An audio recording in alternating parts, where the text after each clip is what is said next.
Hey guys, I have some arthritis in my first NTPJ joint, which is this area here.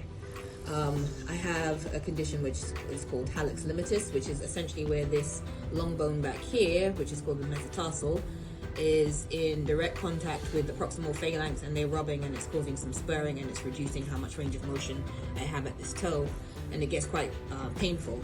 And in this area here, you can feel some of the osteophytes, which is part of the arthritis. What we're going to do today is give me an injection into that joint using amniotic fluid, and we're going to do this under fluoro-guided injection.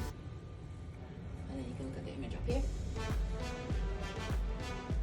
So this metatarsal bone there should be a gap, like you see the gap in there.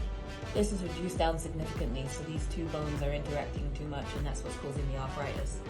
And so on the live fluoroscopy, we're going to inject the amniotic fluid into that joint.